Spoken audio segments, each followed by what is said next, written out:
Api di Bukit Menoreh. Cerita, Esa Mintarja. Audiobook, novel silat. Bab 82. Apakah kau dapat mengerti? Bertanya gurunya. Betapa beratnya, namun si Danti itu menjawab. Ya, guru. Nah, kalau begitu kita tidak boleh berbuat sebodoh itu. Kita mempunyai nalar dan perhitungan. Apakah kau mengerti? Sekali lagi si Danti menjawab. Ya, guru. Meskipun Kitambak Wedi tidak mengatakan, tetapi jelas bagi si Danti dan Argajaya, bahwa Kitambak Wedi ingin menghindari perkelahian dengan ketiga orang itu. Perkelahian yang sama sekali tidak menguntungkan dipandang dari segala segi. Nah, marilah. Sebelum mereka semakin dekat, kita menghilang ke dalam pategalan. Betapa sakit hati si Danti, seolah-olah keadaan yang ditemuinya di saat-saat terakhir sengaja menghinanya, merendahkannya dan membuat dadanya pedih. Berturut-turut ia mengalami kegagalan. Bahkan kegagalan yang mutlak. Di saat terakhir, ketika ia ingin melepaskan himpitan perasaannya yang menyesak, malahan dijumpainya Kiai Gringsing, Agung Sedayu, dan Swandaru, yang justru membuat luka di hatinya semakin parah. Tetapi ia tidak dapat berbuat lain. Diikutinya saja gurunya yang menyusup ke dalam rimbunnya tanaman pategalan. Meskipun kadang-kadang kulitnya tergores dari duri pelepah salak dan kadang-kadang duri daun nanas, tetapi sama sekali tidak dihiraukannya. Dengan nada yang berat ia bertanya. Kemana lagi kita akan pergi, guru? Kitambak Wedi tidak segera menjawab. Ia berjalan saja dengan tergesa-gesa menyusup di antara rimbunnya dedaunan tanpa menghiraukan pertanyaan muridnya. Sikap Kitambak Wedi itu mengherankan si Danti dan Argajaya. Seorang yang selama ini tidak mengenal gentar dan takut, tiba-tiba meninggalkan lawan yang telah berdiri di hadapan hidungnya dalam keadaan yang seimbang. Bahkan seolah-olah seperti seseorang yang sedang ketakutan dikejar hantu. Meskipun Kitambak Wedi sudah mengatakan alasan-alasannya, namun masih juga terasa, betapa pahitnya keadaan yang disuapkan ke mulut mereka tanpa dapat memuntahkannya. Lari dengan tergesa-gesa meninggalkan lawan. Tetapi baik si Danti maupun Argajaya sudah tidak bernafsu lagi untuk bertanya. Diikutinya saja kemana Kitambak Wedi itu pergi. Semakin lama semakin dalam tenggelam masuk ke jantung pategalan yang gelap dan rimbun itu. Sementara itu Kitanumetir dan kedua muridnya masih saja berdiri di hadapan ujung pategalan. Orang tua itu cukup berhati-hati. Ia tahu benar bahwa yang melepaskan gelang-gelang besi itu pasti Kitambak Wedi. Tidak ada orang lain yang mampu melontarkan senjata serupa itu dengan kekuatan yang luar biasa. Kenapa kita tidak segera mendekat? Bertanya Swandaru. Jangan, Ger, berkata Kitanumetir. Kita harus berhati-hati. Apakah kita akan menunggu mereka mendatangi kita? Apabila mungkin. Swandaru mengerutkan keningnya. Hampir tidak sabar ia menunggu terlampau lama. Ingin ia segera meloncat dan menerkam si Danti atau pamannya, Argajaya. Tetapi gurunya masih juga berdiri mematung dengan cambuk di tangannya. Ketika sejenak kemudian gurunya masih juga belum beranjak maka terdengar Agung Sedayu bertanya pula. Apakah yang harus kita tunggu, guru? Mereka agaknya tidak akan maju lagi. Mereka juga menunggu kita. Aku bercuriga, desis Kitanumetir. Kitambak Wedi yang semula telah berdiri di tempat yang agak terbuka, tiba-tiba lenyap di dalam gelapnya bayang-bayang pategalan. Aku sangka bahwa mereka sengaja memancing kita. Tetapi ingat, setiap saat gelang-gelangnya itu dapat menyambar. Mungkin aku, mungkin Angger Agung Sedayu dan mungkin Angger Swandaru. Kalau ia ingin bertempur dengan jantan, maka Kitambak Wedi tidak akan menghilang. Tetapi ia justru akan maju bersama murid-muridnya. Agung Sedayu dan Swandaru mengangguk-anggukan kepalanya. Gurunya akan mampu menghindar atau menangkis serangan Kitambak Wedi itu. Tetapi bagaimana dengan kedua mereka itu? Sekali dua kali Kitanumetir dapat membantu mereka, tetapi seandainya serangan itu datang beruntun dengan sasaran yang berbeda, maka keadaannya akan menjadi sulit.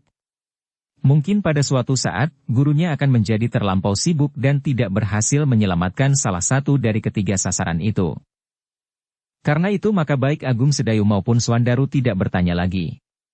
Mereka dapat mengerti sepenuhnya, kenapa gurunya menjadi terlampau hati-hati, bukan untuk kepentingan Kitanumetir sendiri, tetapi justru untuk kepentingan kedua muridnya itu. Tetapi setelah beberapa lama mereka berdiri mematung, mereka masih belum melihat seorang pun yang mendekati mereka. Bahkan di antara gelapnya bayangan rumpun salak dari pohon-pohon buah-buahan di pategalan itu, mereka sama sekali tidak melihat gerak apapun. Mati. Dalam keheningan malam terdengar suara Kitanu Metir perlahan-lahan. Aku tidak melihat gerak sama sekali. Ya, sahut Agung Sedayu. Aku kira mereka bersembunyi di balik dedaunan, desis Kitanu Metir. Atau melarikan diri, sambung Suandaru. Kitanu Metir tidak menjawab, tetapi kemungkinan itu memang dapat terjadi. Mungkin Kitambak Wedi melihat, bahwa mereka tidak akan dapat berbuat banyak terhadap mereka bertiga, sehingga tidak ada gunanya lagi untuk melawan. Tetapi mereka sengaja mencegat kita, berkata Agung Sedayu kemudian. Mungkin mereka belum mengetahui, siapakah kita. Mungkin mereka menyangka bahwa kita adalah prajurit-prajurit peronda saja, sehingga mereka mencoba membunuh. Tetapi setelah mereka mengetahui siapakah kita bertiga, maka niat itu diurungkannya, jawab Kitanu Metir. Bukan sekedar diurungkannya, sahut Suandaru. Tetapi mereka merasa bahwa niat itu tidak akan dapat dilakukan. Daripada mereka justru tertangkap atau mati di pategalan ini, maka lebih baik bagi mereka untuk melarikan diri. Kitanu Metir mengangguk-anggukan kepalanya. Sebenarnya lah demikian. Tetapi orang tua itu tidak mengatakannya. Lalu, sekarang bagaimana, desis Agung Sedayu. Kita kejar, sahut Suandaru. Sangat berbahaya bagi kalian. Kitambak Wedi sangat licik dan curang. Ia menyerang dari jarak jauh dengan tiba-tiba. Mungkin dari balik gerumbul, mungkin dari atas dahan pohon buah-buahan yang cukup besar, potong Kitanu Metir. Lalu apakah yang akan kita kerjakan? Bertanya Suandaru kepada gurunya. Tunggu sebentar. Mungkin ada perkembangan baru. Kalau tidak, desak anak yang gemuk itu. Kita terpaksa harus sangat berhati-hati. Kita tidak dapat berbuat dengan tergesa-gesa. Jadi kita biarkan mereka melarikan diri? Kitanu Metir tidak segera menjawab.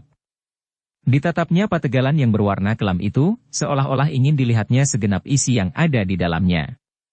Ingin dilihatnya 3 orang yang sedang mengendap-endap menyembunyikan dirinya, tetapi siap untuk menyerang dengan licik dan curang. Bagaimana, guru? Bertanya Suandaru. Kitanu Metir menarik nafas dalam-dalam. Ia dapat merasakan betapa dendam membara di dada muridnya itu. Sidanti telah pernah membuat keluarganya pening karena hilangnya Sekar Mirah. Hampir-hampir ibunya menjadi putus asa dan ayahnya kehilangan akal. Tetapi orang tua itu tidak dapat membiarkan muridnya diseret oleh arus perasaannya sehingga menghilangkan sendi-sendi perhitungan yang wajar. Tiba-tiba Kitanu Metir itu bergumam. Kalau saja pamanmu Sumangkar hadir di sini. Kenapa? Kami akan dapat menangkap iblis itu. Bahaya yang kami hadapi tidak akan begitu mengkhawatirkan. Tetapi paman Sumangkar tidak hadir di sini. Yang kami hadapi tidak akan begitu mengkhawatirkan. Aku heran, kenapa mereka tidak berada di sini. Juga Angger Widura tidak ada di sini. Orang tua itu berhenti sejenak, lalu diteruskannya. Mungkin mereka berada di ujung pategalan yang lain. Suara panah sendaren yang kita dengar tidak berasal dari sini, tetapi berasal dari ujung pategalan yang lain. Apakah mereka berada di sana? Bertanya Agung Sedayu. Mungkin. Licik, desis Suandaru. Agaknya ketiga orang itu telah menghindar pula dari tempatnya semula. Kitanu Metir mengangguk-anggukan kepalanya. Namun ia berkata, sangat berbahaya untuk mendekati pategalan itu. Justru karena Kitambak Wedi yang licik dan memiliki kecakapan membidik. Kelak, kalau Angger Agung Sedayu dapat memanfaatkan kecakapannya, maka aku kira kau tidak akan kalah dari Kitambak Wedi. Suandaru berpaling ke arah saudara seperguruannya. Sekilas diingatnya saat-saat Agung Sedayu menunjukkan kecakapan memanah di muka Banjar Kademangan. Namun tiba-tiba terdengar anak yang gemuk itu berdesis. Tetapi Kitambak Wedi tidak mempergunakan anak panah dan busur. Angger Agung Sedayu pun mampu berbuat seperti itu, sahut Kitanu Metir. Tetapi Angger Agung Sedayu masih harus melatih mempergunakan segenap tenaga cadangan yang ada di dalam dirinya, supaya kekuatan lemparannya menjadi semakin besar. Apabila latihan itu sudah mendekati kesempurnaannya kelak, maka ia tidak akan kalah dari Kitambak Wedi. Angger Agung Sedayu dapat melempar dan mengenai batu yang sedang dilontarkan di udara. Apalagi mengenai tubuh sebesar tubuh-tubuh kita ini. Suandaru mengangguk-angguk-anggukan kepalanya. Ia percaya pada keterangan itu. Memang, Agung Sedayu mempunyai kecakapan membidik yang luar biasa. Namun tiba-tiba tersentak Suandaru itu bertanya. Bagaimana dengan kita Mbak Wedi? Sekali lagi Kitanumetir menarik nafas dalam-dalam. Lalu katanya lambat. Terpaksa, Nger. Terpaksa kita lepaskan? Kitanumetir menganggukkan kepalanya. Bagaimana mungkin Kiai, sahut Suandaru. Kita sudah berdiri berhadapan. Kita akan mendapat kesempatan yang baik. Di saat-saat yang lain kita belum pasti akan menemukan kesempatan yang serupa ini, atau bahkan karena kelicikannya kita akan dapat ditelannya. Berbahaya, Nger, berbahaya bagimu dan bagi Angger Agung Sedayu. Kalau aku yakin mampu melindungi kalian dari gelang-gelang besi itu, maka aku tidak akan berkeberatan. Tetapi bagaimana kalau aku gagal? Apakah aku harus mengorbankan murid-muridku? Di dalam pategalan itu akan terasa lebih gelap lagi daripada di tempat yang terbuka. Mata kita Mbak Wedi adalah mata yang sangat tajam, setajam hidung serigala. Suandaru tidak menjawab, tetapi terdengar ia menggeram. Bukan saja Suandaru geni, tetapi juga Agung Sedayu menjadi sangat kecewa. Tetapi mereka dapat mengerti alasan gurunya. Alasan keselamatan, justru keselamatan mereka sendiri. Sejenak mereka berdiri diam sambil memandangi pategalan yang kelam itu. Sejenak mereka membiarkan diri mereka disapu oleh angin malam yang dingin. Lamat-lamat terdengar cengkerik dan belalang berderik bersahut-sahutan. Kita tidak dapat berdiri saja di sini semalam suntuk, berkata Kitanumetir kemudian. Suandaru dan Agung Sedayu serentak berpaling ke arah gurunya. Mereka seakan-akan baru saja terbangun dari tidur mereka yang dibayangi oleh mimpi yang mengecewakan. Kita teruskan perjalanan. Mungkin kita bertemu dengan pamanmu Sumangkar dan Angger Widura. Kitanumetir tidak menunggu jawaban kedua muridnya. Perlahan-lahan ia melangkah mendekati kudanya, diikuti oleh murid-muridnya. Marilah, berkata orang tua itu sambil meloncat ke atas punggung kudanya. Kalian berada di depan. Kita akan berbelok ke barat. Kalau Tambak Wedi itu masih ada di sudut pategalan itu, ia akan melempar punggung kita. Biarlah aku yang berada di paling belakang. Kedua muridnya itu pun segera meloncat ke punggung kuda masing-masing. Sejenak kemudian mereka telah menghadap ke barat. Mereka akan segera memacu kuda mereka menyusur jalan yang membujur tidak jauh dari pategalan itu. Tetapi jarak antara pategalan dan jalan itu menjadi semakin lama semakin jauh. Sehingga lemparan Kitambak Wedi sudah tidak akan terlampau berbahaya lagi, seandainya ia masih juga ingin menyerang sambil bersembunyi di pategalan itu. Sejenak kemudian suara kaki-kaki kuda itu telah membelah sepi malam. Berderap melepaskan debu yang putih. Angin yang silir terasa menyusup kulit. Dingin. Namun panas di dalam dada mereka telah menghangatkan seluruh tubuh. Mereka tidak memerlukan waktu yang lama untuk sampai ke ujung pategalan yang lain. Tetapi mereka sama sekali tidak menemukan seorang pun di sana. Meskipun demikian orang tua itu bergumam. Di sini aku melihat bekas pertempuran. Agung Sedayu dan Suandaru mengangguk-anggukan kepalanya. Mereka melihat batang-batang padi yang terinjak kaki-kaki kuda. Mereka melihat rumputan yang basah-basah. Agaknya terjadi perkelahian kecil di sini, desis Kitanumetir. Tetapi tidak terlalu lama. Entahlah, mungkin terjadi juga perkelahian di dalam pagar pategalan itu. Kedua muridnya mengangguk-anggukan kepalanya. Lalu bagaimana dengan kita? Bertanya Agung Sedayu. Menurut perhitunganku, Angger Widura dan Adi Sumangkar telah sampai ke tempat ini, dan Kitambak Wedi, Sidanti, dan Argajaya melarikan diri, justru ke arah timur. Ya, arah yang terlindung, sahut Suandaru. Tak ada pekerjaan lain, gumam Kitanumetir. Kita akan kembali ke Kademangan. Kedua muridnya tidak segera menyahut. Mungkin kita akan dapat mendengar beberapa persoalan yang terjadi di sini, berkata Kitanumetir pula. Kedua muridnya pun mengangguk-anggukan kepala mereka. Terdengar Agung Sedayu berdesis. Marilah, guru. Mereka bertiga segera meninggalkan tempat itu. Mereka mencoba untuk mengikuti jejak kaki-kaki kuda yang terdahulu. Mereka menyangka bahwa jejak itu adalah jejak kaki-kaki kuda Widura dan beberapa orang prajurit pilihan, mungkin bersama Sumangkar pula. Tetapi malam masih gelap, sehingga mereka akhirnya tidak telaten lagi memperhatikan jejak-jejak kuda itu. Kita cari jalan memintas. Kita akan sampai juga ke Kademangan, gumam Kitanu Metir. Jalan inilah yang terdekat Kiai, sahut Suandaru. Oh. Dan kuda itu berderap terus. Tetapi kini menjadi semakin cepat. Mereka tidak menghiraukan lagi, apakah jejak-jejak kaki kuda-kuda yang terdahulu itu menempuh jalan lain. Di sela-sela derap kaki-kaki kuda itu terdengar suara Kitanu Metir. Sayang kita terlambat. Seandainya kita datang sebelum perkelahian itu berakhir, maka kita akan dapat membantu mereka. Bahkan mungkin kita akan sempat menangkap Ki Tambakwedi. Kedua muridnya tidak menyahut, tetapi penyesalan yang serupa merayapi dada mereka pula. Namun semuanya telah terlanjur terjadi. Ki Tambakwedi ternyata masih sempat melarikan dirinya. Dan petualangannya ternyata masih akan berkepanjangan.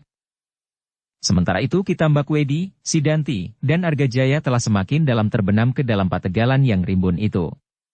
Beberapa saat kemudian, ketika mereka yakin bahwa Kitanu Metir dan murid-muridnya sudah tidak mengejarnya lagi, mereka pun segera berhenti. Meskipun mereka sama sekali tidak menjadi lelah karena perjalanan yang tidak menyenangkan itu, namun nafas mereka pun menjadi terengah-engah. Berbagai perasaan yang bergolak dalam dada merekalah yang menyebabkan nafas mereka terasa menjadi sesak. Ki Tambakwedi berdiri tegak dengan wajah yang berkerut-merut. Di dalam dadanya bergolaklah berbagai macam persoalan. Persoalan yang sedang dihadapinya kini, melepaskan diri dari orang-orang yang sangat dibencinya, Kitanu Metir dan Sumangkar, dan persoalan Sidanti dan Argajaya. Mereka tidak dapat membiarkan diri mereka hanyut dalam arus ketidaktentuan dan kembara seperti dirinya sendiri. Kedua orang itu merasa mempunyai daerah yang cukup mapan menoreh. Tetapi setiap kali Ki Tambakwedi mengenangkan daerah itu, hatinya menjadi berdebar-debar. Apakah ia akan bersedia mengikuti keinginan Sidanti dan Argajaya untuk kembali ke menoreh dalam keadaannya itu? Ki Tambakwedi itu terkejut ketika ia mendengar Sidanti bertanya. Bagaimana, Guru? Kita sudah terlampau lama bergelandangan tidak menentu. Keadaan kita sudah tidak lebih baik dari seorang pengemis atau seorang pencuri ayam. Pakaianku sudah tidak mapan lagi dan noda-noda darah ini masih belum bersih benar. Sobek-sobek oleh goresan pedang dan duri. Apakah kita masih akan memperpanjang masa-masa penyiksaan ini?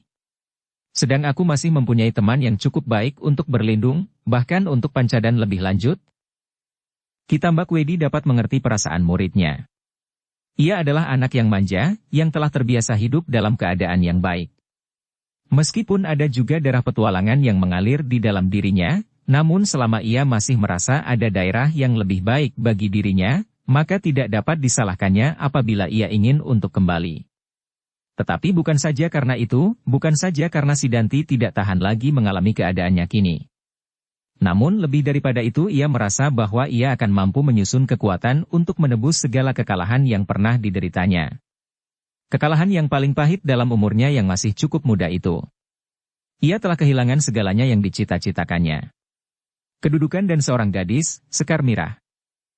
Bagaimana, Guru? Desak Sidanti. Ki Tambakwedi menarik nafas dalam-dalam. Tetapi ternyata ia tidak dapat berbuat lain, betapapun beratnya. Berat sekali, dan tidak seorang pun yang dapat ikut merasakan betapa hatinya tersiksa karenanya. Namun Ki Tambakwedi masih belum segera menjawab.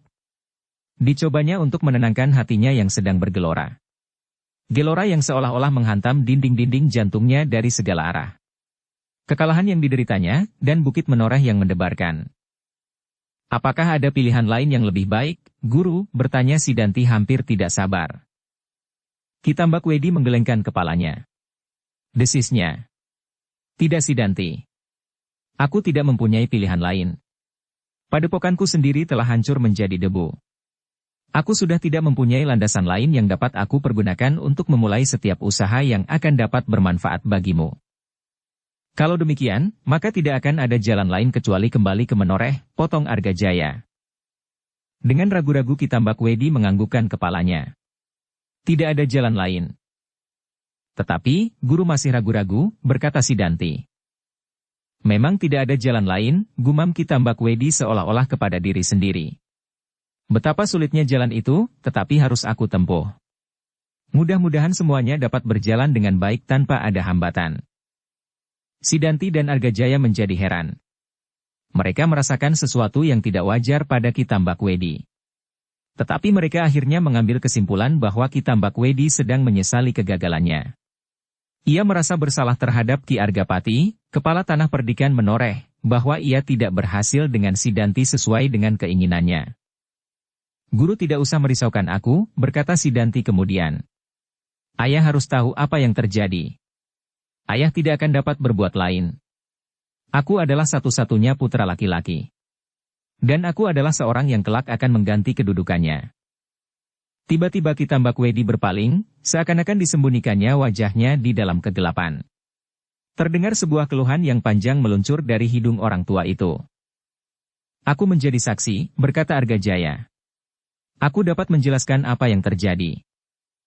Ki Tambak Wedi mengangguk-anggukan kepalanya.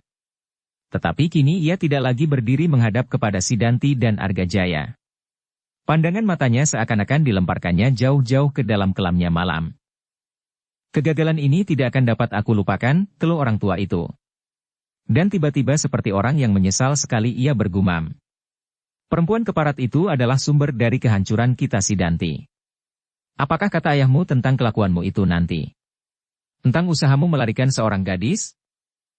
Sebuah dentangan yang keras menghantam jantung Sidanti. Ia tidak menyangka bahwa suatu ketika keluhan itu akan keluar dari mulut gurunya, meskipun gurunya membenarkannya ketika Sidanti menyatakannya. Bahkan gurunya mengizinkannya ketika ia mengambil sikap itu. Ketika ia mengambil sekar mirah dari sangkal putung. Kiai, terdengar suara Argajaya dalam anda yang berat. Kakang Argapati tidak tahu apa yang sebenarnya terjadi di Tambak Wedi. Ia tidak tahu bahwa kekalahan Sidanti di Tambak Wedi bersumber pada perempuan celaka itu. Ki Tambak Wedi mengangguk-anggukan kepalanya. Tetapi ia tidak yakin akan hal itu. Katanya perlahan. Mudah-mudahan. Mudah-mudahan Argapati tidak tahu. Mudah-mudahan ia tidak mendengar berita apa yang sebenarnya telah terjadi. Tetapi Argapati bukan anak-anak. Ia adalah seorang yang dapat disejajarkan dengan Ki Gede Pemanahan, Kiai Gringsing, Sumangkar, Ki Patih Mantahun, dan beberapa pemimpin Pajang yang lain. Tetapi guru tidak menyebut Ki Tambak Wedi. Ki Tambak Wedi tidak segera menyahut. Pandangan matanya masih tersangkut pada kegelapan malam. Sekali ia melangkah maju, tidak dirasakannya ketika kakinya menginjak duri daun nanas di bawah telapak kakinya. Namun akhirnya ia berkata, "Baiklah, Sidanti. Tidak ada jalan lain. Marilah kita pergi ke Menoreh. Kita melintas hutan Mentaok dan kau akan masuk ke tanah perdikanmu sebagai seorang anak yang pulang kepada ayahnya. Seorang anak yang pola, dan aku mengharap bahwa Argapati akan menjadi seorang ayah yang prada." Sikap Ki Tambak Wedi benar-benar mengherankan Sidanti dan Argajaya. Tanpa menunggu jawaban apapun, Ki Tambak Wedi segera melangkahkan kakinya, menembus semak-semak dan tetumbuhan yang rimbun di pategalan itu. Sidanti dan Argajaya pun segera mengikutinya. Sejenak mereka berjalan terloncat-loncat. Keduanya sama sekali tidak segera dapat bertanya sesuatu oleh kekaburan sikap Ki Tambak Wedi itu. Tersuruk-suruk mereka menerobos pohon-pohon buah-buahan yang rendah dan kemudian meloncati batang-batang talas dan ubi panjang.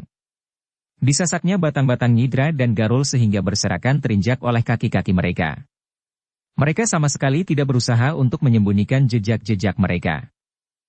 Sekali terbersit pula ingatan di kepala Sidanti untuk menghindari kemungkinan orang-orang Pajang akan mengikuti jejaknya. Tetapi segera teringat olehnya bahwa kali ini akan menempuh sebuah perjalanan yang jauh. Melintasi beberapa kademangan, kemudian alas tambak baya, Mentaok dan beberapa pedukuhan kecil. Menoreh. Sidanti berdesis di dalam hatinya. Tanah yang telah cukup lama aku tinggalkan untuk merantau. Ketika aku tinggalkan tanah itu aku telah dibekali oleh ayah dengan cita-cita. Tetapi di rantau aku telah menemui kegagalan. Apakah ayah akan berdiam diri dan berpangku tangan melihat kegagalan ini? Bukan sekedar kegagalan, tetapi harga diriku telah terinjak-injak pula di sangkal putung dan di Tambak Wedi. Terdengar anak muda itu menggeram. Dikepalkannya tinjunya seolah-olah hendak diremasnya leher lawan-lawannya. Namun yang tergenggam olehnya hanyalah sehelai daun yang kuning yang direnggutkannya dari sebatang pohon perdu. Yang terdengar kemudian adalah langkah-langkah mereka gemerisik menyentuh dedaunan. Kemudian di kejauhan terdengar suara kokok ayam jantan bersahut-sahutan. Ketika mereka bertiga, Ki Tambak Wedi, Sidanti, dan Argajaya menengadahkan kepala mereka, maka tampaklah seolah-olah langit di ujung timur sedang terbakar. Fajar, desis Ki Tambak Wedi. Ya, hampir berbareng Sidanti dan Argajaya menyahut. Apabila pagi menjadi semakin terang, maka kita harus sudah menjauhi induk Kademangan. Mungkin kita harus bersembunyi, atau berjalan di Pategalan supaya tidak menumbuhkan kecurigaan orang, berkata Ki Tambak Wedi kemudian. Sidanti dan Argajaya menganggukkan kepala mereka. Tiba-tiba saja kini mereka merasa sebagai orang-orang buruan yang harus meninggalkan tempatnya dengan penuh ketakutan dan kecemasan. Dengan demikian maka Sidanti merasa dirinya semakin parah. Hatinya menjadi semakin sakit. Langkah mereka bertiga semakin lama menjadi semakin cepat. Sejenak kemudian mereka telah menyusur pematang memotong jalan. Ketika fajar menjadi semakin terang, maka mereka telah memasuki sebuah pedesaan kecil. Aku memerlukan ganti pakaian, desis Sidanti tiba-tiba. Noda-noda darah yang kehitam-hitaman pada pakaianku akan menimbulkan kecurigaan. Gurunya menganggukkan kepalanya. Pakaian mereka benar-benar telah menjadi lusuh dan kotor. Mereka tak ubahnya sebagai perantau miskin yang tidak sempat berganti dan mencuci pakaian yang hanya melekat di tubuh mereka itu saja. Kotor dan buram. Hanya bajumu yang perlu diganti, sahut gurunya. Aku tidak tahan. Pakaianku telah berbau seluruhnya, jawab Sidanti. Suatu penyamaran yang baik. Tidak seorang pun akan memperhatikan kita. Ya, tiba-tiba Argajaya menyambung. Kita tidak akan segera diperhatikan orang. Orang-orang yang berjumpa dengan kita pasti akan menyangka bahwa kita adalah perantau-perantau yang sedang mencari sesuap nasi pada daerah baru yang masih harus dicari. Sidanti mengerutkan keningnya. Lalu katanya, baiklah, aku akan mencari ganti baju. Ternyata Sidanti tidak terlampau susah untuk mendapatkan baju. Dimasukinya saja sebuah rumah yang dilewatinya. Langsung dimintanya sepotong baju untuknya. Ketika orang yang mempunyai rumah itu menyatakan keberatannya, maka dalam waktu sekejap tangannya telah terpilin dan lehernya menjadi terlampau sakit karena terkaman jari-jari Sidanti. Perjalanan mereka selanjutnya adalah perjalanan 3 orang perantau miskin yang berpakaian kusut dan kumal. Mereka berjalan menyusur jalan-jalan yang sepi, sejauh mungkin bertemu dengan seseorang. Meskipun orang-orang itu tidak akan dapat mengenal mereka, tetapi setiap tatapan mata seolah-olah melontarkan ejekan yang sangat menyakitkan hati. Sehingga setiap kali, setiap mereka bertemu dengan seseorang yang memandangi wajah-wajah mereka dengan heran, Sidanti selalu saja menjadi marah. Kadang-kadang orang itu dipukulnya tanpa sebab. Jangan menuruti kemarahan hati, Sidanti, gurunya sering memperingatkannya. Kau akan membuat perjalanan ini menjadi gagal pula. Kenapa? Bertanya Sidanti. Orang-orang yang kau sakiti akan menaruh banyak sekali perhatian atas kita. Bukankah dengan demikian kau telah meninggalkan petunjuk-petunjuk bagi orang-orang yang ingin mengikuti jejak kita? Apa keberatannya? Kita akan pergi ke Menoreh. Sebentar lagi kita akan berada di antara orang-orang kita sendiri. Di antara pasukan pengawal tanah perdikan Menoreh yang tidak kalah tangkasnya dari prajurit-prajurit Pajang. Bahkan hampir setiap laki-laki di Menoreh mampu mempergunakan senjata. Tetapi sekarang kita belum sampai ke Menoreh. Kita masih di perjalanan. Kita belum berada di antara para pengawal dan anak-anak muda Menoreh yang perkasa. Apa yang guru cemaskan? Setan-setan dari Sangkal Putung dapat saja memburu kita. Sumangkar, Kiai Gringsing, Suandaru, Agung Sedayu, bahkan mungkin Widura dan prajurit-prajuritnya. Sidanti tidak menyahut. Tetapi terasa hatinya melonjak. Benar-benar menyakitkan hati. Aku harus menebus segala kekalahan ini. Segala sakit hati dan segala penghinaan, katanya di dalam hati, ternyata guru cukup bijaksana. Tidak ada gunanya aku mati karena terlampau keras kepala, tidak melihat kenyataan bahwa perlawananku tidak berguna. Adalah lebih baik menyingkir untuk datang kembali dengan membawa kemenangan. Langkah-langkah mereka pun semakin lama menjadi semakin cepat. Mereka memilih jalan-jalan pematang dan sidatan-sidatan kecil. Yang terpatri di dalam kepala Sidanti adalah, secepat-cepatnya sampai ke Menoreh, dan secepat-cepatnya menghimpun kekuatan untuk kembali membalas sakit hatinya atas Untara, Agung Sedayu, dan Swandaru. Kemudian akan digilasnya Sangkal Putung. Apabila mungkin untuk merebut tanah perbekalan dan sekaligus Sekar Mirah. Sidanti mengangkat wajahnya ketika ia mendengar Argajaya berkata, "Tetapi kita tidak akan dapat memasuki daerah Menoreh dengan keadaan seperti ini. Aku adalah adik kepala tanah perdikan dan Sidanti adalah putranya." Ki Tambak Wedi tidak menanggapi kata-kata Argajaya. Meskipun demikian ia dapat mengerti sepenuhnya. Argajaya ingin perjalanannya tidak terganggu, supaya mereka segera sampai ke Menoreh. Karena itu maka pakaiannya yang kumal itu akan menolong mereka, melepaskan dari segenap perhatian orang yang mungkin akan menghambat perjalanan. Tetapi Argajaya tidak mau memasuki tanah perdikannya dengan keadaannya. Ia harus masuk ke daerah itu dengan sikap seorang besar. Orang kedua di tanah perdikan Menoreh. Ia tidak akan menemukan kesulitan apa-apa untuk berbuat demikian, berkata Ki Tambak Wedi di dalam hatinya. Di perjalanan mereka akan mendapatkan apa yang diingininya. Kalau Argajaya dan Sidanti ingin berganti pakaian yang, bagaimanapun juga, maka di sepanjang jalan pasti telah disediakan untuk mereka. Karena Ki Tambak Wedi tidak menyahut, maka Argajaya pun terdiam pula. Sejenak mereka berjalan sambil berdiam diri. Meskipun di dalam dada mereka bergolak berbagai macam perasaan yang kadang-kadang sangat menggelisahkan dan menyakitkan hati. Namun tiba-tiba kediaman itu dipecahkan oleh pertanyaan Sidanti kepada Argajaya. "Paman, apakah Paman akan singgah di Prambanan? Di sana Paman akan mendapatkan apa saja yang Paman kehendaki." Argajaya mengerutkan keningnya. Di Prambanan ia memang akan mendapat apa saja yang dikehendaki. Di Prambanan ada orang-orang yang akan menyambutnya dengan senang hati. Bahkan para prajurit Pajang pernah berada di pihaknya ketika ia berkelahi melawan anak-anak muda yang membuatnya marah. Tetapi seorang dari anak-anak muda yang membuatnya marah itu, yang menyebut dirinya bernama Sutajia, adalah Sutawijaya. Ia tidak mampu mengalahkannya, bahkan ia mendapat malu karenanya. Para prajurit itu akan berpendirian lain seandainya mereka mengetahui bahwa anak itu adalah putra Ki Gede Pemanahan, desisnya. "Gila, aku tidak mengetahuinya sebelumnya, seandainya aku tidak mendengar tentang anak itu di Padepokan Tambak Wedi."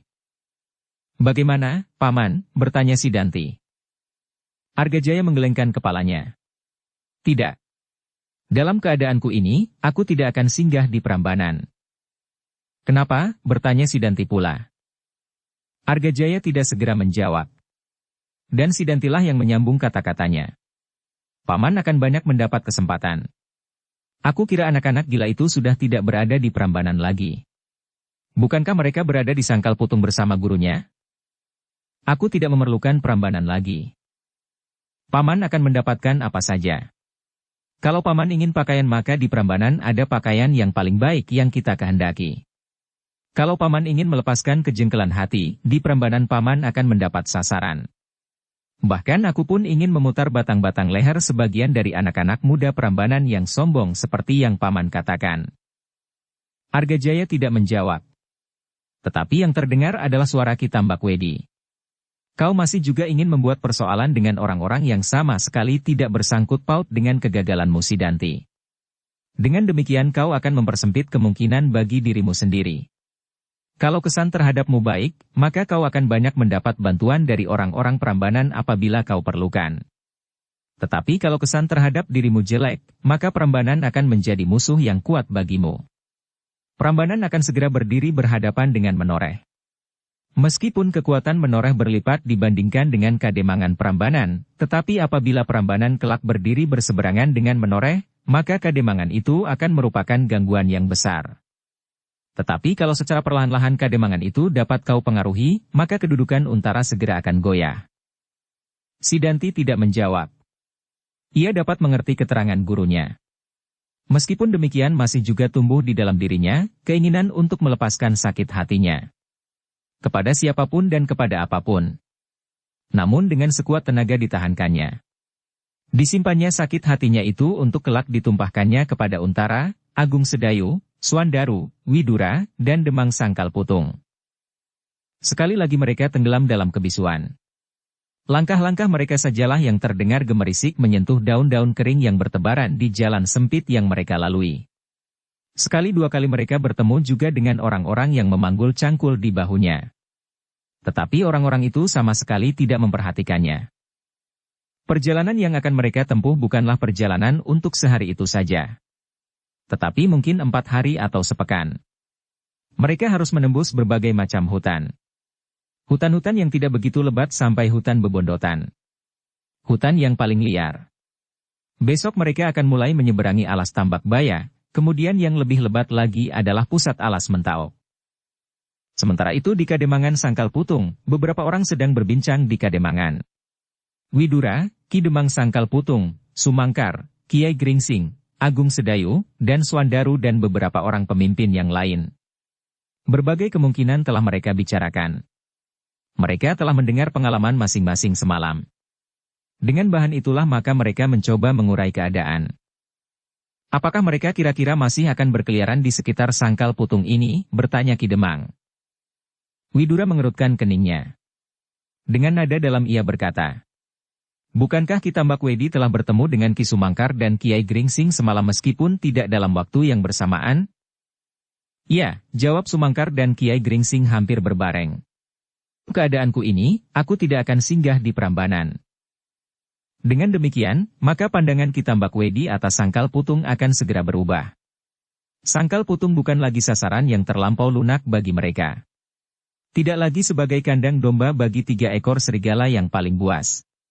Sumangkar dan Kiai Gringsing mengangguk-anggukan kepala mereka. Bahkan Swandaru, Agung Sedayu, Ki Demang Sangkal Putung, dan orang-orang yang lain pun mengangguk-anggungkan kepala mereka pula. Mereka dapat mengerti jalan pikiran Widura. Bahkan mereka pun dapat menduga bahwa Ki Tambak Wedi, Sidanti, dan Argajaya pasti harus mempertimbangkan sekali lagi manfaat mereka untuk berada di sekitar Sangkal Putung. Mereka akan segera pergi. Swandaru berkata langsung seperti apa yang dipikirkannya. Mereka tidak akan berani lagi berbuat sesuatu di Sangkal Putung. "Kita akan berlega hati," desis Ki Demang. "Kademangan ini akan kembali menjadi tenteram. Bahkan seperti saat-saat sebelum ada kerusuhan yang terjadi antara Pajang dan Jipang. Kini tidak ada lagi orang-orang yang akan dapat mengganggu kita." "Aku merasa sayang," sahut putranya yang gemuk, Swandaru. "Sebenarnya aku masih mengharap mereka berotak tumpul dan masih saja berkeliaran di sini, sehingga suatu ketika kita akan dapat menangkap mereka." "Mereka bukan keledai-keledai yang terlampau bodoh," berkata ayahnya. "Mereka adalah orang-orang yang cukup mempergunakan otaknya, bahkan terlampau cakap, sehingga menjadi licik karenanya." Swandaru mengangguk-anggukan kepalanya. Memang kemungkinan terbesar yang terjadi adalah Ki Tambak Wedi, Sidanti, dan Argajaya akan meninggalkan Sangkal Putung. Tetapi apakah kira-kira mereka akan berbuat selicik itu pula di Jati Anom? Karena mereka menganggap bahwa baik Ki Sumangkar maupun Kiai Gringsing berada di Sangkal Putung maka mereka akan segera melakukan pengacauan untuk menakut-nakuti prajurit Pajang di Jati Anom. Kiai Gringsing menggelengkan kepalanya. "Aku kira tidak, Nger. Hal itu tidak akan banyak bermanfaat bagi mereka. Kemungkinan yang terbesar, mereka akan segera pergi ke Menoreh. Sebab Sidanti adalah putra Menoreh." Swandaru mengangguk-anggukan kepalanya. Sejenak ia berdiam diri, dan yang lain pun tidak segera menyahut pula. Kini perhatian mereka melontar ke perbukitan Menoreh, melintasi hutan Mentaok. Tanah perdikan yang terbentang di sepanjang pegunungan Menoreh dan dataran di sekitarnya. Membujur dari utara ke selatan. Daerahnya meliputi pegunungan yang berbatu-batu, tetapi juga melingkupi daerah sawah yang hijau subur, hutan yang rindang dan yang lebat, bahkan alas pingitan. Hutan buah-buahan yang dipelihara dengan baik, dilindungi segala isinya, sampai pada binatang-binatang yang menghuni di dalamnya. Sidanti adalah putra kepala tanah perdikan yang besar itu. Putra Argapati yang bergelar Ki Gede Menoreh. Sejenak mereka yang berada di dalam ruangan itu saling berdiam diri. Mereka disibukkan oleh angan-angan masing-masing tentang segala macam kemungkinan tentang Ki Tambak Wedi, Sidanti, Argajaya, dan bahkan tentang Ki Gede Menoreh. Apakah kira-kira yang akan mereka lakukan seterusnya? Seandainya tidak pernah terjadi sesuatu dengan Sidanti dan Ki Tambak Wedi, maka mereka tidak akan berprasangka apapun terhadap Argapati. Tetapi apakah ia akan tetap berdiam diri seandainya si Danti mengatakan apa yang pernah dialaminya, dan bahkan mungkin Kuntul dikatakan Dandang, Dandang dikatakan Kuntul, yang putih dikatakan hitam, yang hitam dikatakan putih? Dalam kediaman itu terdengar suara Widura, perlahan-lahan. Sementara memang kita akan dapat mengambil kesimpulan, bahwa si Danti, guru dan pamannya itu akan kembali ke Menoreh. Tetapi kita tidak akan kehilangan kewaspadaan. Setiap peronda masih akan dilengkapi dengan panah sendaren dan kuda. Tepat, Nger, sahut Kiai Gringsing, aku pun berpendapat seperti itu. Meskipun kemungkinan terbesar, mereka akan pergi ke Menoreh, tetapi kita tidak boleh terjebak karena angan-angan sendiri. Pertemuan itu pun kemudian berpendapat serupa. Peronda masih harus tetap berada dalam kewaspadaan tertinggi. Dalam pada itu, maka Kiai Gringsing sendiri berpendapat bahwa sudah sampai saatnya ia harus mulai dengan sebuah perjalanan.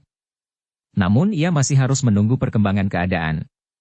Ia masih harus tinggal di Sangkal Putung untuk beberapa hari, untuk meyakinkan dirinya bahwa Ki Tambak Wedi benar-benar telah meninggalkan Kademangan itu dan tidak pergi ke Jati Anom.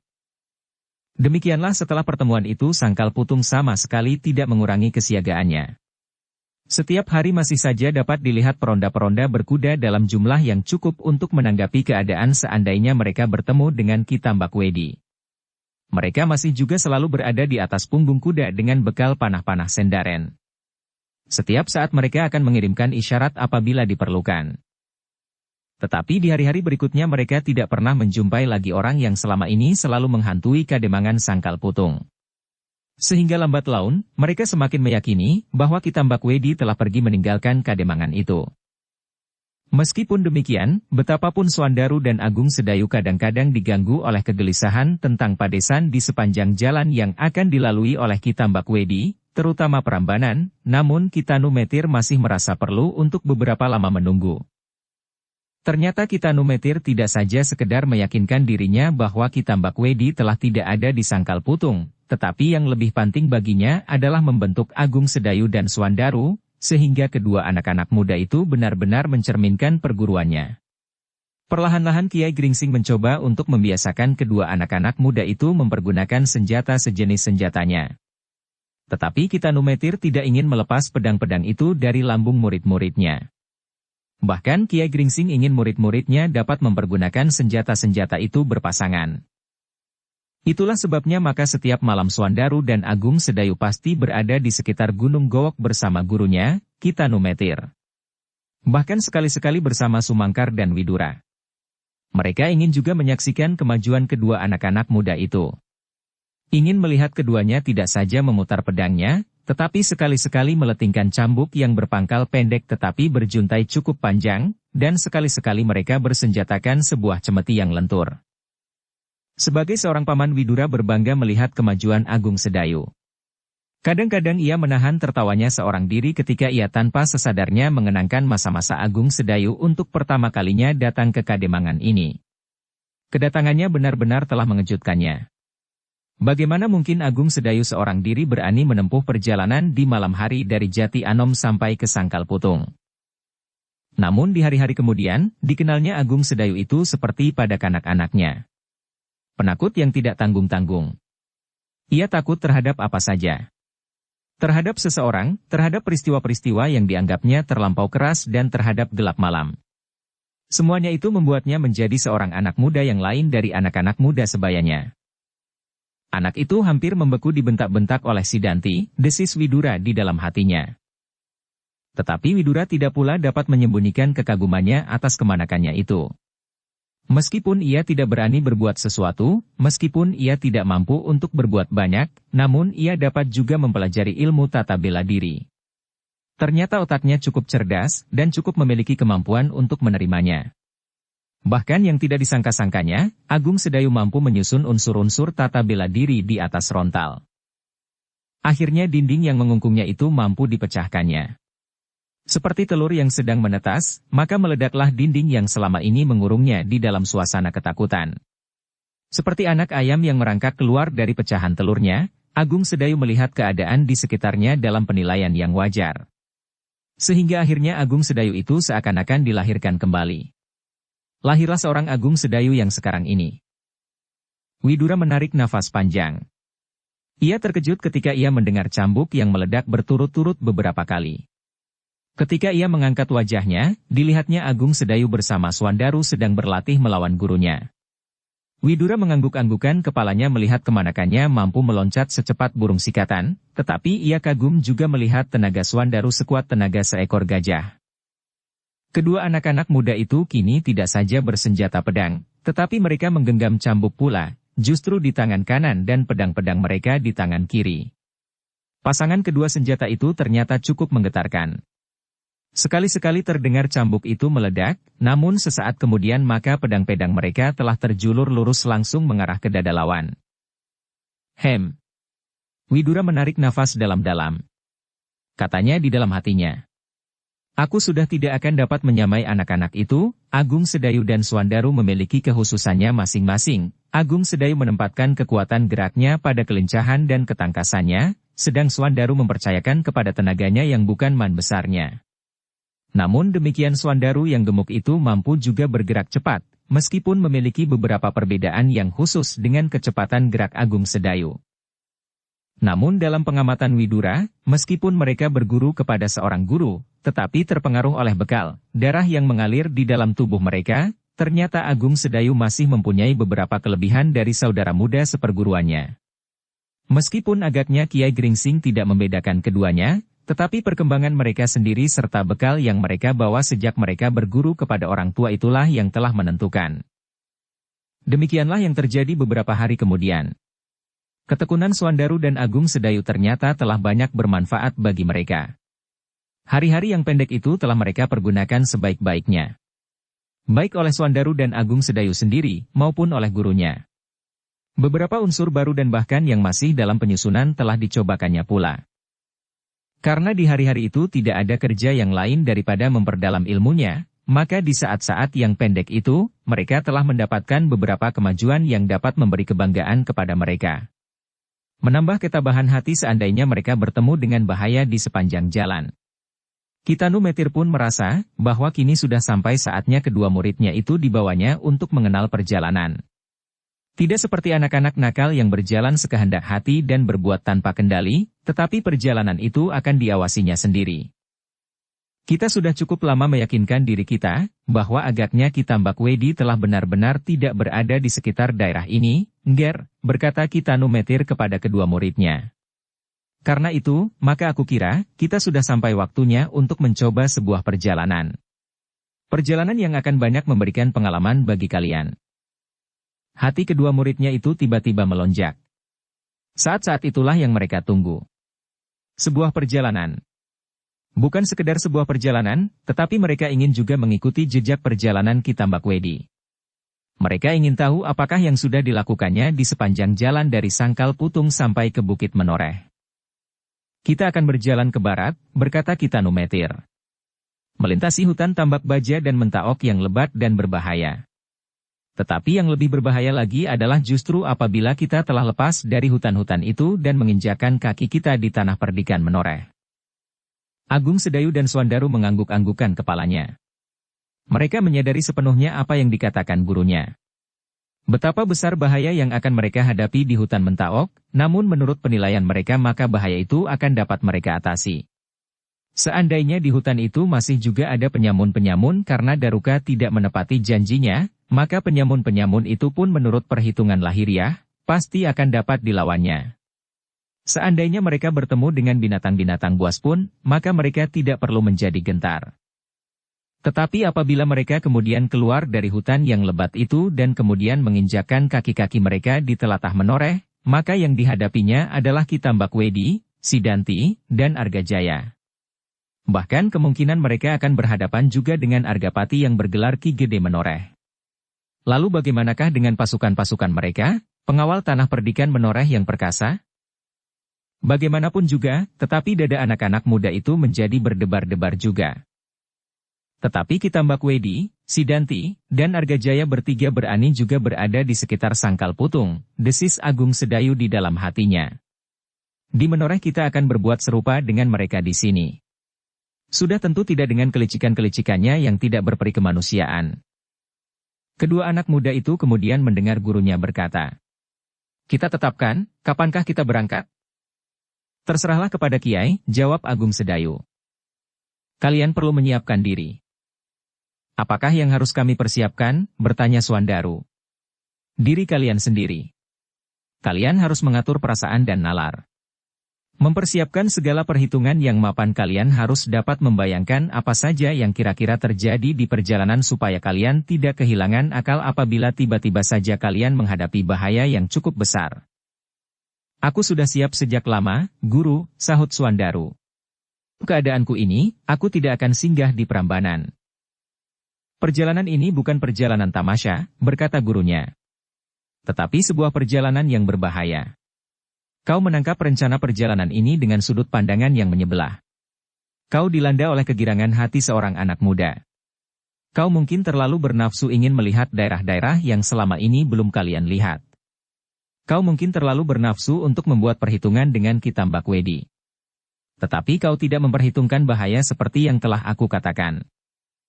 Karena itu, siapkan dirimu dalam kesungguhan. Kedua anak-anak muda itu sekali lagi mengangguk-anggungkan kepalanya. Yang terpenting dari semuanya dalam mempersiapkan hati dan nalar adalah bahwa perjalanan ini jangan dikotori oleh perasaan-perasaan yang melonjak-lonjak. Jangan diburu oleh dendam. Tetapi bekalilah dengan maksud yang baik. Kalau kalian ingin menambah pengalaman, maka pengalaman itu akan kalian terapkan dalam landasan kebesaran jiwa. Nah, sekarang bertanyalah kepada diri kalian sendiri. Apakah sebenarnya keinginan yang mendorong kalian untuk melakukan sebuah perjalanan, dan justru kalian merasa senang apabila perjalanan itu dilakukan ke barat? Ke Menoreh? Agung Sedayu dan Suandaru tidak menjawab. Tetapi mereka merasakan sentuhan langsung di dalam hati. Bahkan pertanyaan itu serasa bergulung-gulung bergema di dalam diri mereka. Iya, kenapa ke Menoreh? Tetapi mereka tidak dapat berbohong kepada diri sendiri. Sebenarnya lah bahwa mereka telah didorong oleh rasa dendam mereka terhadap Sidanti. Dendam yang bertimbun-timbun. Sejak Sidanti berada di Sangkal Putung. Baik Agung Suandaru maupun Suandaru mempunyai persoalannya sendiri-sendiri. Beberapa kali Suandaru terpaksa menahan sakit dan malu karena Sidanti telah beberapa kali menampar pipinya yang gembung itu. Sedangkan Agung Sedayu mempunyai beberapa masalah yang tidak juga dapat dilupakan. Bahkan Sidanti telah hampir berhasil membunuh Untara, kakaknya satu-satunya. Yang kemudian mencapai puncaknya dengan hilangnya Sekar Mirah. Kedua anak muda itu bersama-sama merasa kehilangan. Angger berdua, berkata Kitanu Metir kemudian, meskipun kalian tidak menjawab, tetapi aku dapat ikut merasakannya, betapa kalian menyimpan persoalan dengan Angger Sidanti. Agung Sedayu dan Suandaru masih saja berdiam diri. Tetapi bukan itulah sebenarnya yang memaksa aku membawa kalian untuk pergi ke Menoreh. Seandainya demikian, maka aku akan membawa kalian menunggu saja di Sangkal Putung atau di Jati Anom. Suatu ketika Sidanti pasti akan datang lagi. Orang tua itu terdiam sejenak, kemudian. Tetapi, Nger. Justru aku mengira bahwa Angger Sidanti itu akan kembali, maka aku berhasrat untuk pergi ke Menoreh. Kecuali dengan demikian Angger berdua mendapat suatu pengalaman yang baik di sepanjang jalan, pengalaman untuk berbuat baik apabila diperlukan di sepanjang perjalanan, pengalaman untuk menahan diri dan menahan nafsu yang mempunyai berbagai macam bentuk, juga untuk mendapat pengalaman menahan diri dalam perhitungan-perhitungan yang cermat. Menilai persoalan sesuai dengan kepentingannya. Apakah Angger mengetahui maksudku? Agung Sedayu dan Suandaru masih saja berdiam diri. Seolah-olah mereka telah membeku meskipun mata mereka memandangi wajah gurunya. Angger, berkata orang tua itu. Kalian harus dapat menimbang. Kita harus melihat persoalan kita, dan yang lebih besar daripada itu adalah persoalan Pajang dan Menoreh itu sendiri. Kita harus dapat mengetahui sikap Argapati yang bergelar Ki Gede Menoreh. Kita harus dapat menilai dengan cermat. Seandainya ayah Sidanti itu bersikap lain, maka kita pun harus bersikap lain. Maksudku, seandainya Argapati tidak sependapat dengan Sidanti. Tetapi apabila Menoreh bulat-bulat melawan Pajang, maka kita pun akan menentukan sikap kita. Ingat, jangan diburu hanya oleh kepentingan sendiri. Agung Sedayu dan Suandaru mengangguk-anggukkan kepalanya. Kini ia tahu benar maksud gurunya. Gurunya ingin mengatakan bahwa yang mendorong mereka ke Menoreh bukanlah kepentingan pribadi mereka, tetapi terutama adalah kepentingan Pajang dan Menoreh itu sendiri. Meskipun tidak dikatakan oleh orang tua itu, namun tampak pada nada kata-katanya, bahwa Kita Numetir benar-benar mencemaskan kemungkinan yang paling jelek yang dapat terjadi antara Pajang dan Menoreh. Kita sudah cukup parah, desis orang tua itu kemudian, apalagi di daerah selatan ini.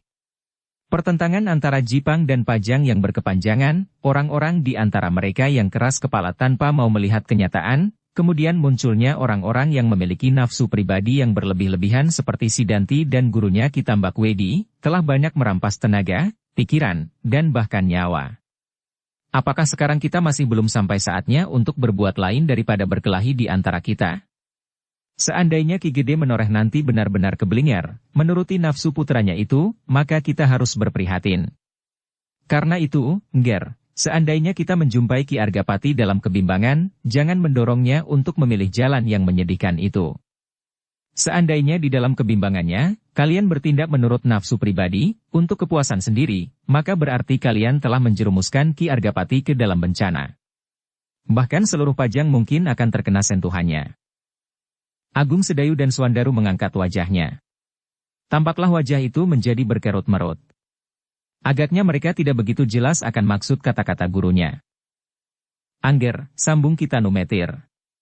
Jelasnya adalah, apabila Ki Argapati sedang mempertimbangkan tindakan-tindakan yang diambilnya, maka kalian jangan melepaskan dendam kalian. Baik terhadap Sidanti maupun terhadap Argajaya. Seandainya kebimbangan Argapati itu semisal neraca yang seimbang, di antara sikapnya yang jujur menghadapi kenyataan dan harga dirinya sebagai seorang ayah, maka sentuhan sedikit saja akan menyebabkan neraca itu berguncang. Sudah tentu guncangan yang terbesar kemungkinannya adalah, Argapati akan bersikap sebagai seorang ayah, karena kita sudah melanggar harga dirinya pula, hadir di Menoreh tanpa seizinnya. Tetapi kalau kita biarkan saja ia berada dalam pertimbangannya, mungkin ia akan bersikap lain. Mungkin pikirannya yang jernih akan menang. Apabila demikian, maka kita tidak akan berbuat apa-apa. Kita serahkan persoalannya kepada Argapati. Mungkin dengan demikian kita tidak mendapat kepuasan pribadi karena kita tidak dapat bertindak langsung terhadap orang-orang yang kita ingini. Tetapi itu adalah tindakan yang paling baik bagi Pajang dan juga bagi Menoreh. Terasa desir yang lembut menyentuh jantung kedua anak muda itu. Tetapi mereka tahu maksud gurunya. Meskipun demikian darah muda yang mengalir di dalam tubuh mereka serasa bergolak. Apabila gurunya menghendaki demikian, maka seolah-olah perjalanan mereka ke Menoreh tidak lebih dari perjalanan yang sia-sia bagi diri mereka sendiri. Mereka tidak boleh apa-apa. Mereka akan menjadi seorang perantau yang sekedar ingin melihat sebuah pegunungan yang membujur ke selatan di sebelah alas Mentau. Tidak lebih dari itu. Mungkin mereka akan melihat dan mendengar cerita tentang sikap Ki Argapati. Kita Numetir melihat kekecewaan di dalam sorot mata kedua muridnya. Karena itu maka ia pun berkata, tetapi jangan menganggap bahwa perjalanan ini tidak ada artinya. Seandainya Ki Argapati mendengarkan cerita Sidanti, kemudian menyiapkan pasukan segelar sepapan, nah, kalian akan berjasa terhadap Pajang. Apakah kita akan melawan pasukan segelar sepapan yang dipimpin oleh Ki Argapati yang bergelar Ki Gede Menoreh dan Ki Tambakwedi itu? Bertanya Swandaru dalam kekecewaannya. Kita Numetir yang telah mendalami jiwa murid-muridnya itu tersenyum. Jawabnya, sudah tentu tidak, Ngger. Tetapi bukankah dengan demikian kita akan dapat melaporkannya kepada pimpinan prajurit Pajang? Dan kita tidak dapat berbuat apa-apa pula? Kita hanya sekedar melaporkannya. Kemudian datang pasukan Pajang yang lengkap di bawah pimpinan senapati-senapati tertingginya, mungkin Gede Pemanahan sendiri, mungkin Ki Penjawi atau bahkan Ki Patih Mancanegara, atau setidak-tidaknya Kakang Untara didampingi oleh Paman Sumangkar, sahut Swandaru. Sekali lagi Kita Numetir tersenyum. Katanya, kita dapat berbuat banyak. Tetapi ingat, bukan untuk kepuasan pribadi. Kita dapat berbuat seperti apa yang kita lakukan di Tambakwedi. Memberikan jasa-jasa baik terhadap pasukan Pajang. Kedua murid Kiai Gringsing itu terdiam. Sadarlah mereka kini, bahwa perjalanan ini sama sekali bukan perjalanan seperti yang mereka inginkan selama ini. Mereka ingin pergi ke Menoreh, menemui Sidanti dan Argajaya untuk membuat perhitungan. Mencari cara untuk dapat melepaskan kemarahan yang membakar hati. perang tanding. Tetapi yang terjadi akan jauh berbeda. Meskipun demikian, mereka dapat mengerti maksud gurunya. Nalar mereka dapat menerima. Bahkan mereka tidak dapat berpikir lain daripada untuk kepentingan Pajang itu. Tetapi perasaan merekalah yang kadang-kadang masih terasa bergolak di dalam dada mereka. Perasaan yang mereka tekan sedapat-dapat menurut pertimbangan nalar. Namun, Kitanumetir pun menyadari, apakah pada suatu saat perasaan itu tidak terdorong keluar tanpa mereka sadari? Apakah mereka pada suatu saat tidak diledakkan oleh perasaan yang justru kini sedang mereka tekan kuat-kuat? Mudah-mudahan aku dapat mengendalikan anak-anak ini, berkata Kiai Gringsing di dalam hatinya. Tetapi yang dikatakan adalah, baiklah kita tentukan, besok lusa kita berangkat. Tiba-tiba kedua anak-anak muda murid Kiai Gringsing itu merasa perjalanan yang akan mereka lakukan terlampau hambar. Tidak ada lagi dorongan yang melonjak-lonjak di dalam dada mereka. Perjalanan yang akan mereka tempuh bagi mereka kini hanyalah sebuah perjalanan biasa. Perjalanan seperti yang pernah mereka lakukan semasa kanak-kanak mereka. Pergi ke kademangan lain bersama kakek untuk melihat sanak keluarga yang sudah lama tidak berjumpa. Bukan lagi perjalanan dalam gairah darah remaja mereka. Meskipun demikian mereka ingin juga mempergunakan kesempatan itu. Mungkin mereka dapat melihat alas Mentaok lebih banyak dari yang pernah mereka lakukan. Mungkin mereka akan mendapat pengalaman-pengalaman lain di sepanjang perjalanan dalam perburuan binatang di dalam hutan. Kiai Gringsing yang tua itu dapat melihat gejolak di dalam dada murid-muridnya. Tetapi ia tidak memberikan tanggapan apapun. Dibiarkannya muridnya untuk melihat sendiri dan mengalaminya, apa yang akan mereka jumpai di sepanjang jalan. Mereka akan segera meyakini bahwa perjalanan ini bukanlah sebuah tamasya yang sejuk. Daerah-daerah yang akan mereka lewati akan memberitahukan kepada mereka bahwa mereka tidak boleh tidur di sepanjang langkah mereka. Nah, berkata Kiai Gringsing itu kemudian, sejak kini kalian harus mempersiapkan diri. Kalian tidak perlu membuat cerita tentang perjalanan ini kepada kawan-kawan kalian. Besok, sehari kalian masih berada di kademangan ini. Tetapi fajar berikutnya, kalian harus sudah berada di perjalanan. Supaya perjalananmu tidak terganggu, maka senjata-senjata yang harus kalian bawa pun harus kalian sesuaikan dengan keadaan.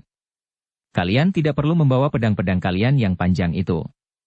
Kalian dapat membawa keris-keris sifat kandel yang dapat kalian sembunyikan di bawah baju, dan senjata yang memberikan kepercayaan kepada diri, cambuk yang dapat dililitkan seperti sehelai ikat pinggang. Kedua muridnya mengangguk-anggukan kepalanya.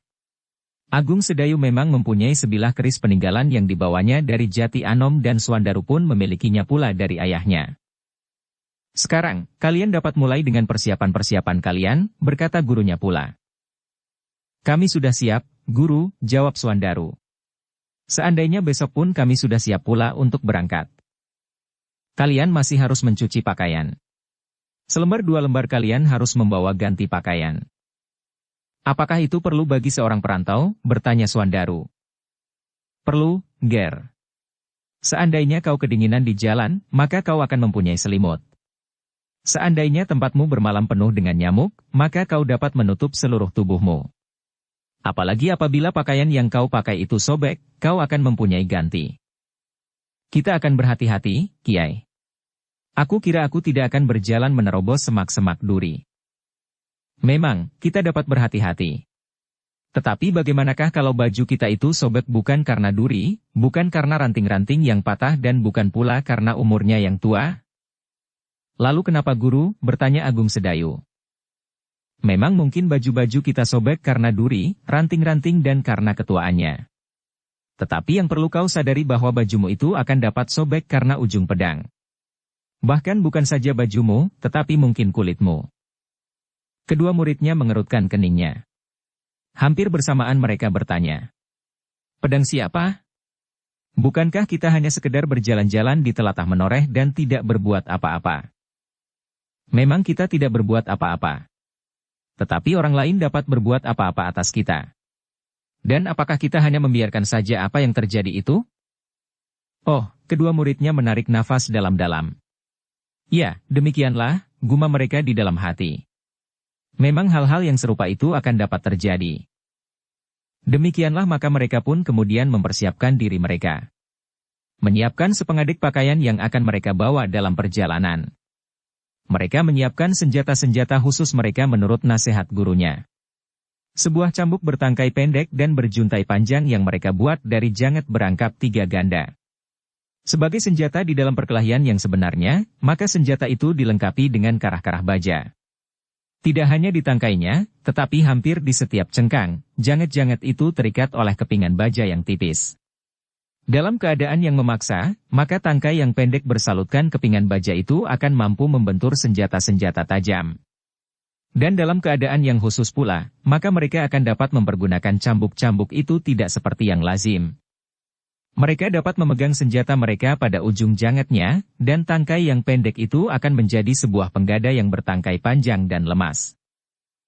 Kiai Gringsing telah mengajari murid-muridnya untuk mempergunakan senjata-senjata itu dalam segala keadaan dan kemungkinan.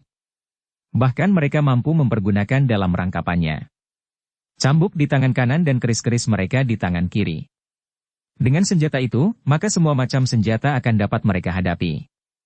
Bahkan mereka yang berpedang di tangan kanan dan berperisai baja di tangan kiri. Meskipun senjata mereka hanya sekedar sehelai cambuk, tetapi saluran kekuatan yang memancar dari senjata itu, akan mampu merenggut senjata-senjata lawan dan bahkan mematahkan tulang-tulang leher. Apalagi apabila senjata itu berada di tangan Kiai Gringsing sendiri. Meskipun demikian Kiai Gringsing itu berkata, "Aku mengharap bahwa kalian tidak akan pernah mempergunakan senjata-senjata itu. Mudah-mudahan yang terjadi adalah perlakuan yang baik di antara sesama. Juga apa yang akan kita alami dan kita perbuat. Betapa dahsyatnya senjata macam apapun, tetapi kedahsyatannya hanyalah terbatas. Ingat, hanya terbatas. Terbatas sekali." Agung Sedayu dan Swandaru mengangguk-anggukkan kepalanya, meskipun nasihat gurunya itu terdengar janggal di telinga mereka. Mereka mempersiapkan diri dengan segala perlengkapan. Tetapi gurunya mengatakan kepada mereka, bahwa mudah-mudahan mereka tidak perlu mempergunakan senjata itu. Tetapi kedua anak-anak muda yang sudah cukup lama bergaul dengan Kiai Gringsing itu segera menangkap maksudnya. Kiai Gringsing lebih senang apabila tidak perlu mempergunakan kekerasan apapun apabila benar-benar tidak dipaksa oleh keadaan.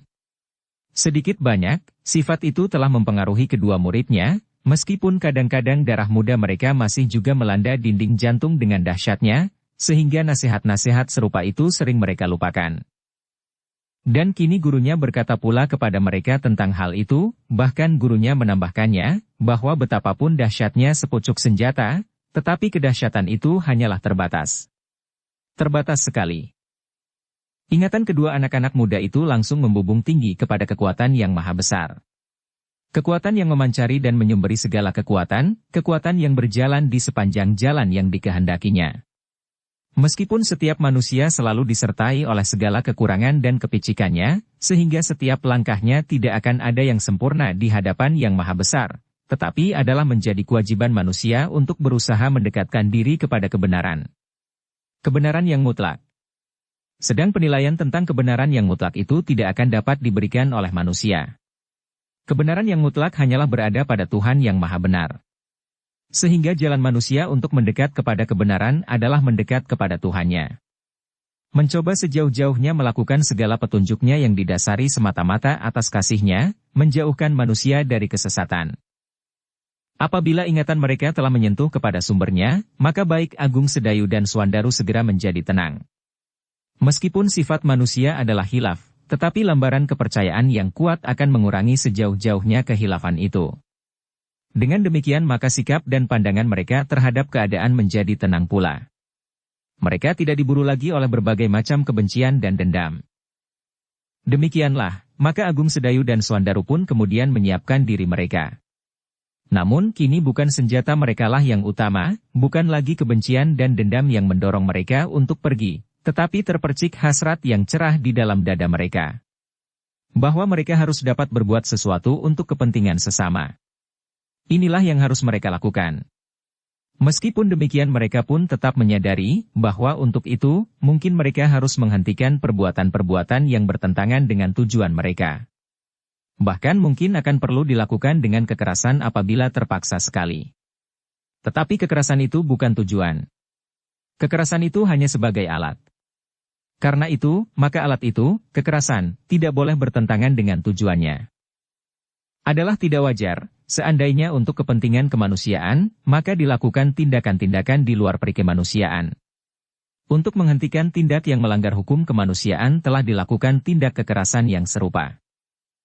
Ketika malam menjadi semakin dalam, di hari berikutnya, Suandaru duduk di ruang dalam rumahnya bersama ayah dan ibunya, yang sibuk melipat pakaiannya sepengadek. Besok pada saat fajar menyingsing, Suandaru akan pergi mengikuti gurunya, mencari pengalaman-pengalaman baru di dalam hidupnya. Apakah kau akan memerlukan waktu yang lama Suandaru? Bertanya ayahnya. Suandaru menggelengkan kepalanya, jawabnya. Aku belum tahu ayah. Mudah-mudahan tidak terlampau lama. Kau harus cepat kembali Suandaru, berkata ibunya. Tampaklah matanya menjadi basah. Untuk pertama kalinya ia melepaskan anak laki-lakinya itu pergi meninggalkan Kademangan, merantau untuk waktu yang tidak tertentu. Ketika Suandaru pergi mencari Sekar Mirah, sama sekali tidak terasa kekhawatiran seperti saat ini. Bukan karena mereka tidak tahu betapa berbahayanya perjalanan ke Tambak Wedi, tetapi terdorong oleh kecemasan, kemarahan dan perasaan-perasaan lain yang menyesak, maka justru mereka berbangga melihat Suandaru meninggalkan rumah mereka mencari adiknya. Tetapi perasaan kedua orang tua itu kini berbeda. Seolah-olah mereka melepas Suandaru ke dalam kegelapan yang tidak mereka ketahui, apakah yang telah menunggunya di balik kelam itu.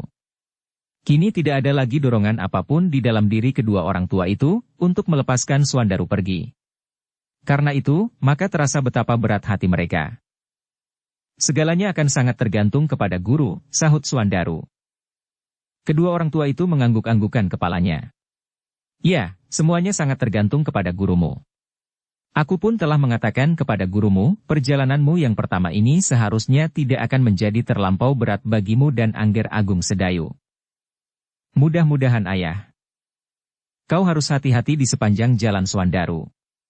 Meskipun aku tidak tahu benar, tetapi aku membayangkan bahaya yang akan kau hadapi di sepanjang jalan, berkata ibunya. Ya, ibu. Kan begini jauh guru? Kau harus dapat membawa diri. Harus kau pilih jalan yang jauh dari ribet. Jangan banyak membuat persoalan dan jangan terburu oleh nafsu. Ya, ibu. Tetapi sebagian terbesar akan sangat tergantung pula kepada guru. Kedua orang tua-tua itu menganggukkan kepala mereka. Terdengar suara Ki Demang lirih. Aku percaya kepada gurumu, Suandaru. Gurumu bukan orang yang dikuasai oleh nafsu. Bukan orang yang cepat kehilangan nalar dan akal. Ia seorang yang rendah hati dan tepa selira. Suandaru tidak menjawab. Namun terasa olehnya betapa hatinya menjadi berdebar-debar. Perpisahan yang dipersiapkan memang kadang-kadang terasa terlampau berat. Agaknya lebih baik apabila tiba-tiba saja ia berangkat karena desakan suatu persoalan yang penting seperti pada saat hilangnya Sekar Mirah. Meskipun ada kemungkinan pada saat itu, bahwa ia tidak akan kembali bersama wadaknya, tetapi hanya namanya saja, tetapi saat itu perasaannya tidak seberat perasaannya di saat ini. Meskipun demikian, hasratnya untuk pergi telah bulat. Ia pasti akan berangkat besok menjelang fajar bersama gurunya dan saudara seperguruannya, Agung Sedayu. Bersambung ke bab 83.